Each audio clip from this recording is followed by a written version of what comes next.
আসসালামু আলাইকুম। আশা করি সবাই ভালো আছেন। আজকে আমরা যে টিউটোরিয়ালটি দেখতে যাচ্ছি খুবই গুরুত্বপূর্ণ।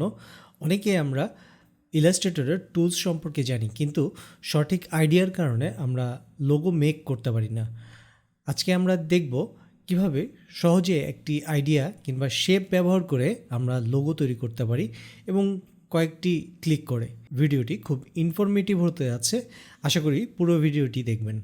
This is your host MD Ashikur Rahman আছি আপনাদের সাথে। যারা আমার চ্যানেলে নতুন আছেন তারা অবশ্যই আমার চ্যানেলটি সাবস্ক্রাইব করবেন এবং পাশে থাকা বেল আইকনটি ক্লিক করে রাখবেন। তো চলুন কথা না বাড়িয়ে আমরা শুরু করি আমাদের আজকের ভিডিও।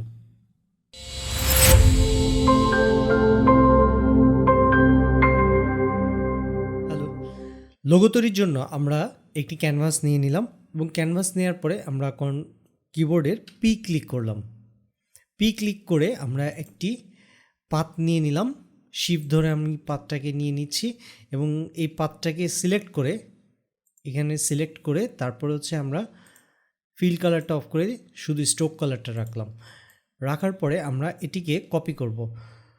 সো কপি করার জন্য ইলাস্ট্রেটরে আমরা ব্যবহার করব অল্টার দিয়ে কপি করব এবং শিফট চাপ ধরে এটা সমান রাখব।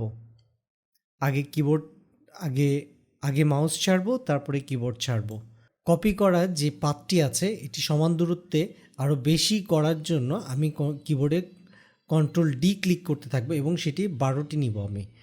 সো আমার এখানে একটি হলো, 2টি, 3, 4, 5, 6, 7, 8, 9, 10, 11, 12। ওকে, সো 12টি হয়ে গেল। এটিকে আমরা গ্রুপ করে দিব কিবোর্ডের কন্ট্রোল এবং জি ক্লিক করে। ওকে, সো এটার রাইট বাটনে ক্লিক করে আমরা ট্রান্সফর্মে যাব। ট্রান্সফর্মে গিয়ে এখানে রোটেট অপশন আছে, এই রোটেটে আমরা ক্লিক করব এবং এখানে 60 ডিগ্রি দিয়ে দিব এবং এটাকে কপি করব।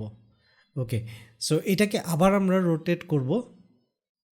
রাইট বাটন ক্লিক করে ট্রান্সফর্ম এবং রোটেট, এবং এটা এখানে 60 আছে, 60 থাকবে। সো এটাকে আবার কপি করব। সো আমরা প্রথমে যে কাজটি করব সেটি হচ্ছে এই পুরোটাকে সিলেক্ট করব। সিলেক্ট করার পরে আমরা আগে একটু ম্যাপ করে নিই। আমরা এই শেপটার ভিতরে তৈরি করতে যাচ্ছি এম এবং জি।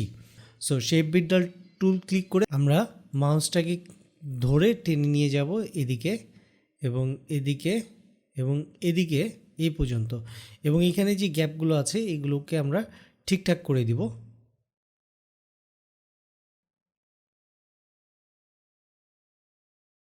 এগুলোকে আমরা ভরাট করে দিলাম।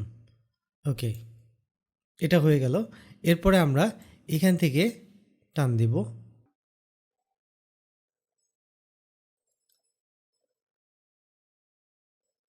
এই পর্যন্ত এবং এখান থেকে এগুলো আমরা ভরাট করে দিব।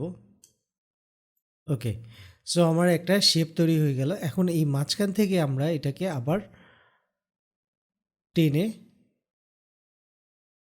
এটার সাথে মিলিয়ে দিব। সো এখানে যে গ্যাপগুলো আছে সেগুলো আমরা ফিল আপ করে দিব একটা একটা করে। ওকে, ডান। সো আমাদের এম শেপ তৈরি হয়ে গেল। এখন আমরা তৈরি করব জি শেপ। সো জি শেপ তৈরি করার জন্য আমরা জাস্ট এখান থেকে টান দিব এই এই এই এই এই যে গ্যাপগুলো আছে এগুলোকে আমরা ফিল আপ করে দিব যেন এগুলো না থাকে এবং পুরো শেপটি তৈরি হয়ে যায়। সো যত নিখুঁতভাবে করতে পারবেন ততই এই শেপগুলো সুন্দর হবে। সো আলটিমেটলি এম এবং জি তৈরি হয়ে গেছে এবং এখানে আমাদের একটু ভুল ছিল। সো আমরা এটাকে আবার ঠিক করে দেই। সিলেক্ট করলাম, সিলেক্ট করে আবার হচ্ছে শেপ বিল্ডার টুলে গেলাম। এটাকে আমরা কিবোর্ডের অল্টার ধরে আমরা এটাকে ডিলিট করে দিলাম। ওকে, আমরা এখন এটাকে আনগ্রুপ করে ফেলি। আনগ্রুপ করে এইগুলোকে আমরা ফেলে দিব, সবগুলোকে ফেলে দিব।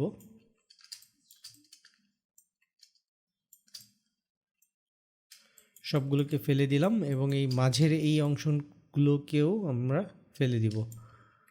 সো ফেলে দিলাম।